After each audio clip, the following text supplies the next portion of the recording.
ಬಂಗಾರಪೇಟೆ ಪಟ್ಟಣದ ಭೋವಿ ನಗರದಲ್ಲಿ ನೆಲೆಸಿರುವ ಅಧಿದೇವತೆಯಾದ ಶ್ರೀ ದಂಡು ಮಾರಿಯಮ್ಮ ದೇವಾಲಯದಲ್ಲಿ ಶ್ರೀ ದಂಡು ಮಾರಿಯಮ್ಮ ಜೀರ್ಣೋದ್ಧಾರ ಸೇವಾ ಟ್ರಸ್ಟ್ ವತಿಯಿಂದ 78ನೇ ವರ್ಷದ ಅಂಬಲಿ ಪೂಜಾ ಶ್ರದ್ಧಾಭಕ್ತಿಯಿಂದ ನೆರವೇರಿಸಲಾಯಿತು.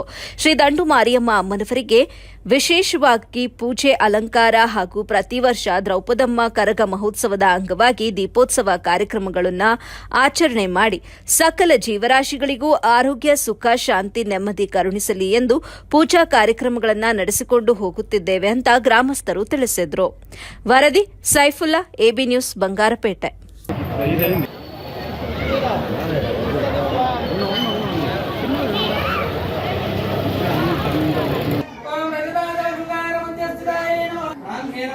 माहेश्वर्ये नमः, कौमार्ये नमः, इंद्राण्ये नमः, वैष्णव्ये नमः, वाराह्ये नमः, कमलप्रियाय नमः, योगिन्ये नमः, योगेश्वर्ये नमः, योगभयंकरे नमः, गौरिये नमः. ಏನಿವತ್ತು ಬಂಗಾರಪೇಟೆ ಗೋವಿನಗರದ ದಂಡು ಮಾರಿಯಮ್ಮ ದೇವಸ್ಥಾನ ಸಮಿತಿ ವತಿಯಿಂದ ಮುಂದಿನ ಶುಕ್ರವಾರ ಬರ್ತಾ ಇರ್ತಕ್ಕಂಥ 78ನೇ ಕರಗ ಮಹೋತ್ಸವ ಬಂಗಾರಪೇಟೆಯಲ್ಲಿ ಯಾವಾಗ ಕರಗ ಸ್ಟಾರ್ಟ್ ಆಯಿತೋ ಆವಾಗಿಂದ ಕೂಡ ನಮ್ಮ ಗೋವಿನಗರದಲ್ಲಿ ದೀಪೋತ್ಸವಗಳನ್ನು ಮಾಡ್ಕೊಂಡು ಬಂದಿರ್ತೇವೆ.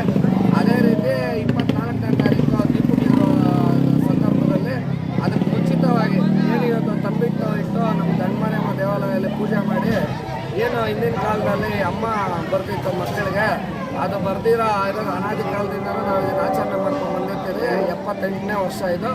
ಆದ್ದರಿಂದ ಏನೇ ಒಂದು ಕಾರ್ಯಕ್ರಮಕ್ಕೆ ಬಂದು ಎಲ್ಲ ಭಕ್ತಾದಿಗಳು ದೇವರ ಕೃಪೆಗೆ ಪಾತ್ರರಾಗಬೇಕಂತ ಕೋರ್ಕೊಂತ ತಮ್ಮಲ್ಲಿ ಹೊಂದ್ತೀನಿ. ಜೈ